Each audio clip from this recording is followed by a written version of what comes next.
Bunty, did you do homework? Homework? මොන homeworkද? ඇයි මතක නැද්ද? ටීචර් දුන්නේ සිංහල sentences ටිකක් ඉංග්‍රීසි වලට translate කරන්න කියලා. Oh, I forgot. මට අමතක වුණානේ. අපේ ටීචර් දන්නේ නැහනේ කොල්ලන්ට ගෙවල් වල තියෙන වැඩ. ගෙවල් අතු ගන්න ඕන, අම්මට උයන්ඩ උදව් කරන්න ඕන, නංගි බලා ගන්න ඕන. ඉතින් කොහෙද අප්පා මේ සිංහල වාක්‍ය ඉංග්‍රීසි වලට translate කරන්න ටයිම් එක? එහෙනම් අද ටීචර්ට හොඳට જાතිය අමතයි. දන්නවනේ ඉතින් ටීචර් කේන්ති ගියාම කාලෙගේ ලොකුවක් වගේනේ. මේ ටිකරි, please give me your homework book. පොඩි කොප්පයක් ගහලා දෙන්නම්. ඔයා ඉතින් මගේ බොක්ක ෆිට් එක නේ. If you give me 20 rupees, I will give you my homework book. රුපියල් 20ක් දුන්නොත් මගේ homework book එක දෙනවා sentences ටික බලා ගන්න. ටිකරි දැන් පගාව ගන්නත් පුරුදු වෙලානේ. ඒක තමයි එදා කිව්වේ I like to be a policeman කියලා. Singiti, our teacher is too late today. Sometimes she may be coming now. There, our teacher is coming. Today she is very beautiful. She is wearing a new sari. Are you crazy? ඔයාට පිස්සුද? ඔය සාරිය කොහෙද new? මම ඉස්කෝලේට ආපු දවසේ ඉඳන් teacher ඔක අඳිනවා. ඔයා ඉස්කෝලේට ඇවිල්ලා කොච්චර කල්ද? මේ යන්නේ 7 වෙනි අවුරුද්ද.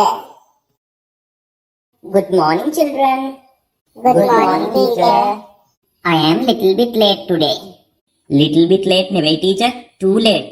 තව විනාඩි 10යි තියෙන්නේ පීරියඩ් එක ඉවර වෙන්න. Oh, really? When I was coming to class, I met our vice principal. දන්නවනේ ඉතින් සර් එක කතාවට වැටෙනහම ගැළවීමක් නෑනේ. අම්මෝ, අපේ vice principal කාර්ය කරන සර් අනංග රජෙක් පුදුම මනමාලකමක් තියෙන්නේ. ඒක නම් ඇත්ත. අර අපිට විද්‍යාව කරන කුසුම ටීචර්ගේ සාරි කොටෙන් ඇදලා කේස් එකක් දියාලුනේ. අයියෙන් කියන්න එපා බං, ටීචර්ට ඇහෙයි. Children, today I am going to teach you present continuous tense. ඒ කියන්නේ මේ වෙලාවේ කරමින් සිටින නොයසේනම් කර සිටින ක්‍රියා විස්තර කරන්න ගන්න වාක්‍ය රටාව. දැන් මම මොකද කරන්නේ? What am I doing? Teacher හිටගෙන ඉන්නවනේ. No, now I am teaching. මම උගන්වමින් ඉන්නවා. ඔයාලා? We are learning. Very good children. Kumari is sleeping. අර අන්තිම පියලියේ සද්දන්ත කුලේ කුමාරි, she is sleeping. Not only Kumari, මානෙලි is also sleeping. අයියෝ යාලා රැට නිදාගන්නේ නැද්ද? security job එකක්වත් කරනවද? Stop talking nonsense. ඔය විකාර කතා කරන එක නවත්තන්න. Listen to me very carefully. I am teaching English. මම ඉංග්‍රීසි උගන්වමින් ඉන්නවා. You are learning English. ඔයාලා ඉංග්‍රීසි ඉගෙන ගනිමින් ඉන්නවා. මේ වෙලාවේ අපි දෙගොල්ල කරමින් සිටින දේවල් තමයි ඒවා. අන්න ඒ වගේ වාක්‍ය වලට තමයි අපි ඉංග්‍රීසියෙන් කියන්නේ present continuous tense වාක්‍ය කියලා.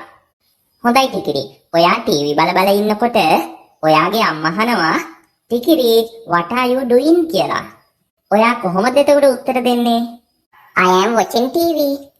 Very good ටිකිරි. Very good. හොඳයි. බන්ටි රෙදි සෝදා ඉන්නකොට අම්මා අහනවා what are you doing කියලා.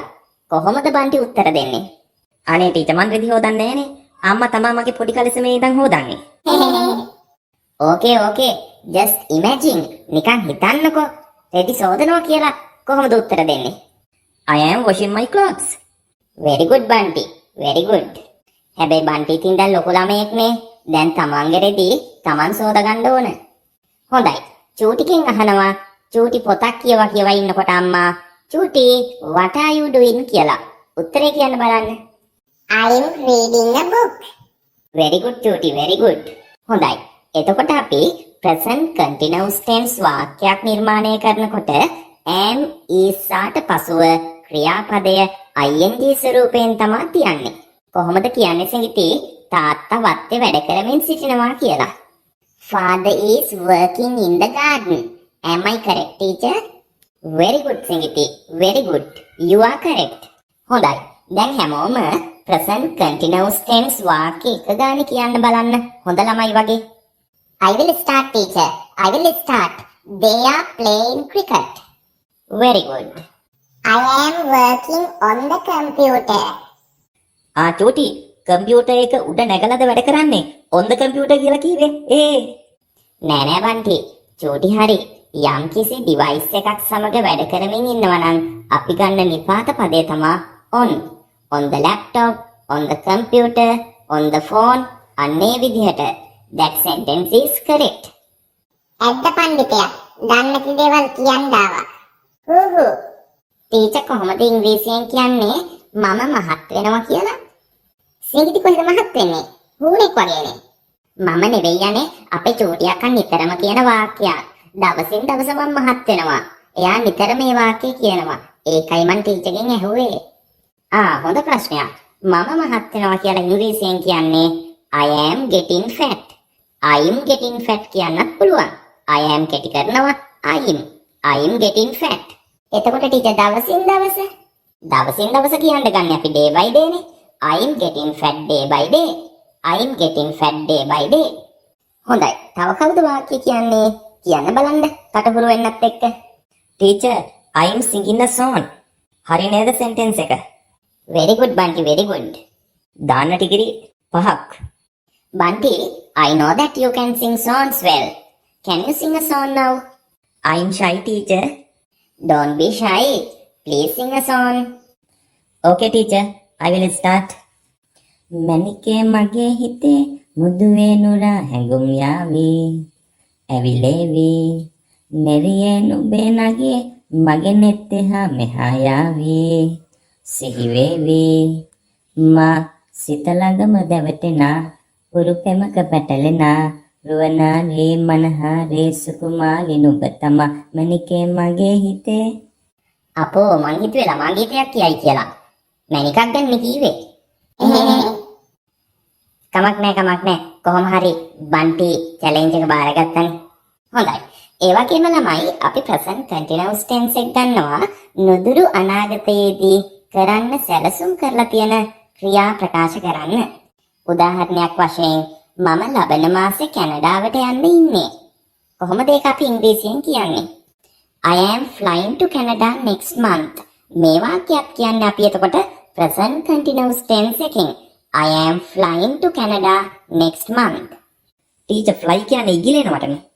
ඉගිලෙනවට වගේම බන්ටි fly කියනවා අපි යම් කිසි රටක ඉඳලා තවත් රටකට ගුවනින් යනවට.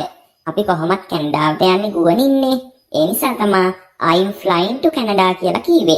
Clear නේද? Okay teacher, it's clear to me. Thank you very much.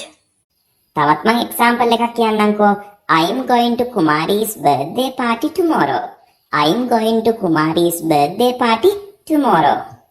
මේ වාක්‍යයෙන් අදහස් කරන්නේ ළමයි මම හෙට කුමාරිගේ බර්ත්ඩේ පාටි එකට යන එක යනවාමයි කියන එක. කුමාරිගේ බර්ත්ඩේ පාටි එකට යන්න හැමදේම රෙඩි කරලා තියෙන්නේ. යන්න විතරයි දැන් තියෙන්නේ. අන්න ඒ අදහස මෙන්න මේ වාක්‍ය තුල ගැබ් වෙලා තියෙනවා. I'm going to Kumari's birthday party tomorrow. එතකොට ඊට ප්‍රශ්න අහන්නේ කොහොමද අපි present continuous tense එකෙන්? ඒක හරිම ලේසි. ළඟ ඉන්න එක්කෙනාගෙන් ප්‍රශ්න අහනකොට අපි නිතරම ආයු භාවිත කරනවා. ඔයා පොතක් කියවමින්ද ඉන්නේ? Are you reading a book? ඔයා යනවද? Are you leaving? ඔයා පැලවලට වතුර දමමින්ද ඉන්නේ? Are you watering the plants? තේරුණා නේද සිගිති? හරිම ලේසි ප්‍රශ්න අහන්නත්. එතකොට ටීචර් ඇය ටීවී බලමින්ද ඉන්නේ කියලා අහන්නේ කොහොමද? ඒකත් හරිම ලේසිනේ අහන්න බන්ටි. ඇය ටීවී බලමින් ඉන්නවා. She is watching TV. ප්‍රශ්නේ අහනකොට is ඉස්සරහට ගන්නවා. Is she watching TV? Is she watching TV? ඇය ටීවී බලමින්ද ඉන්නේ. හරිම ලේසි නේද? Okay teacher, thank you very much. Okay children, now I am going to wind up the class. See you again. Have a nice day.